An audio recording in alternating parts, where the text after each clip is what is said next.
Hello, hello, it's Monica from Crafting with Quilling and I hope you have an absolutely fabulous day. In today's video, I'm going to show you how to create this super cool, personalized and intricate wedding card. If you like it, I'm going to show you step by step. As you can see, you can also put a piece of paper and I've got a matching box as well. For today's project, I use SVG file from Creative Fabrica and I use blue cardstock from Lidl. So I've got the side panel and also the back of the card. Super cool, right? And I use my Cricut Maker 3 to do it. Now I'm going to use my fingers and I'm going to fold that intricate line. It is super easy. It looks very complicated, but trust me, it is not.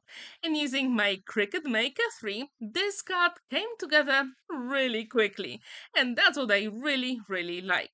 So now I have to fold the other flap on the side and using my scoring tool, that makes it so much easier to do. Now we have to do the same with the other panel. And as you can see, I do have those two flaps on the sides as well. So this cut comes together really quickly. It was super quick to make as well. And I always try to make a card that will match the recipient. In this case, the wedding invitation was very similar with intricate design. And when I found that SVG file on Creative Fabrica, I thought that would be just perfect. If you like this one, I left the link in the description down below so you can check it out. And as you can see, I'm using very thick cardstock. And this is the key here.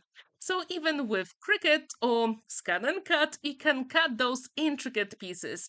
And this is very cool. As you know, I do love personalized cards, and this one is not different.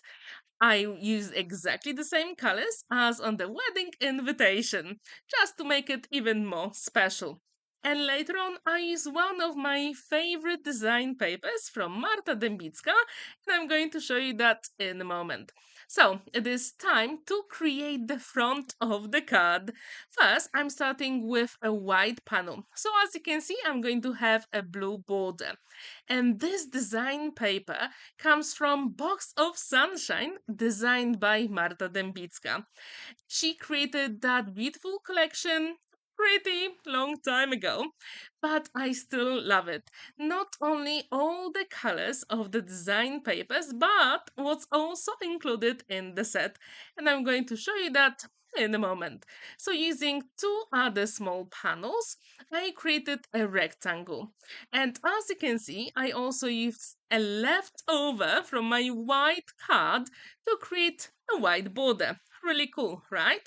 So if you have any smaller pieces from your favorite design papers, that is the way to go. I've got another rectangle. So here I'm not going to give you measurements because they were leftovers and all I did, I used the scraps of white as well.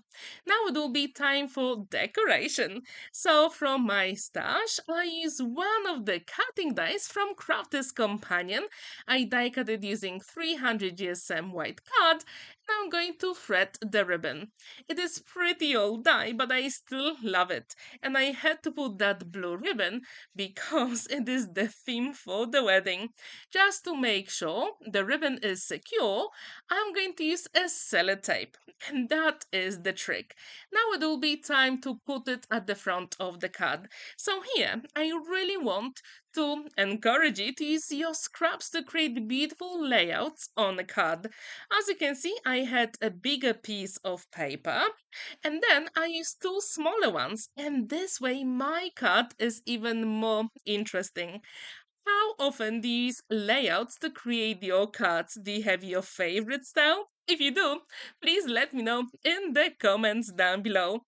Now it is time to put the front of the card on the blue panel using my liquid glue because I do have time to maneuver the elements.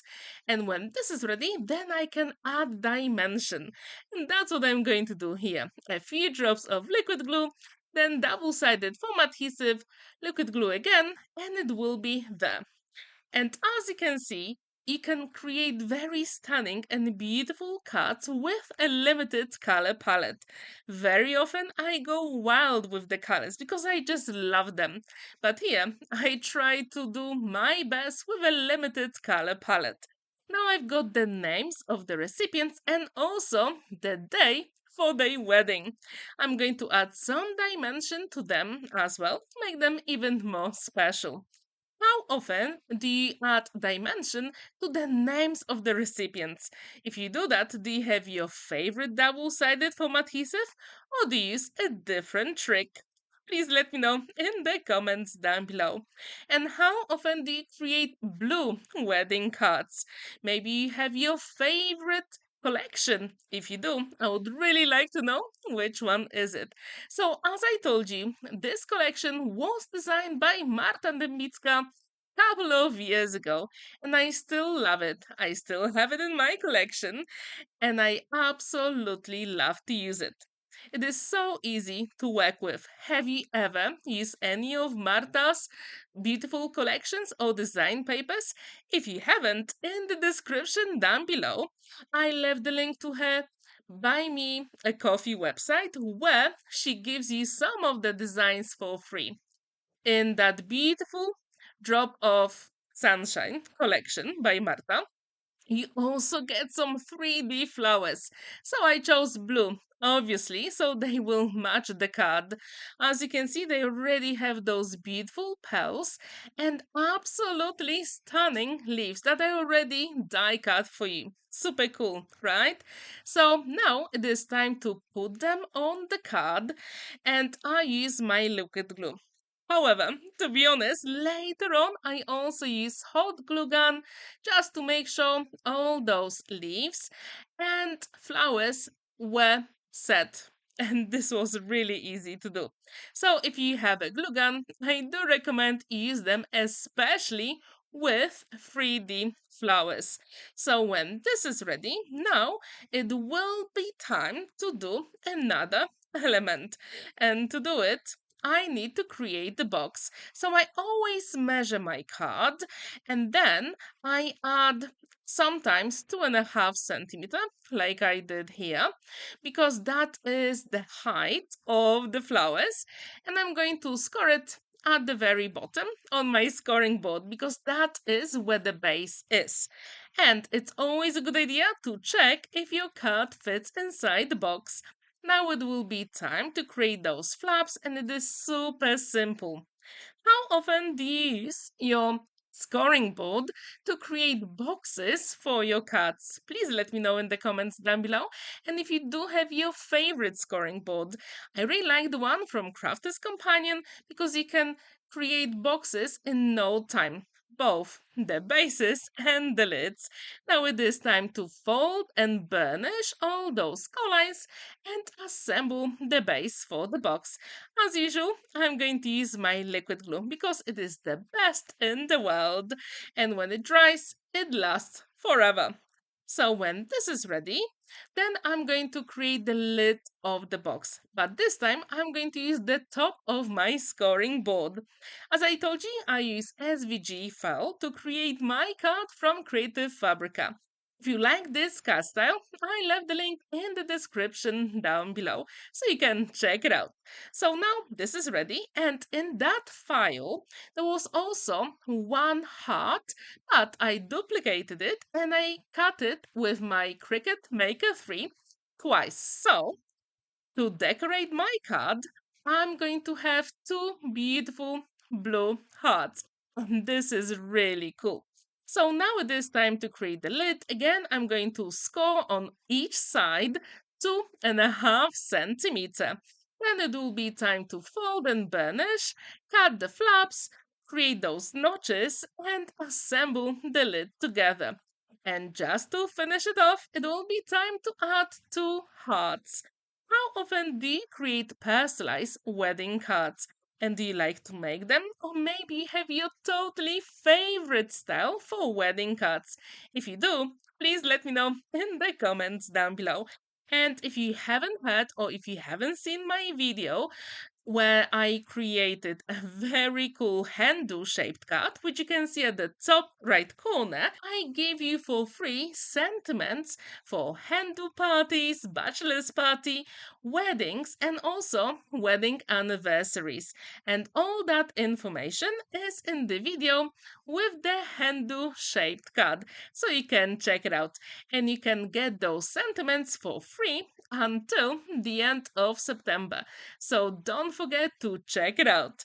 Now, as you can see, I'm assembling the box together. It is super easy and quick. If you want, you can use some clips or pegs to hold those together. However, with my liquid glue, I'm very confident and I know exactly when it is set, so then it's ready for the finished project. Now I'm going to check if the base and lid work together, and when I'm happy with it, then I can check if the card fits inside. But here are the two hearts I told you earlier about, and it will be time to put them at the front of the box. Again, I'm going to use my liquid glue, and I'm trying to offset them a little bit for more interest. If you want, you can also add some white or blue ribbon when you close the box, and that will be perfectly fine. Now I'm going to add white card inside to put a sentiment or a message, and when this is ready, the whole card is complete. So please let me know, what do you think about it? Do you like it? Do you like the card, the flowers in the box? I'm really curious what you think, especially about the color palette as well. Thank you so much for watching and spending that time with me.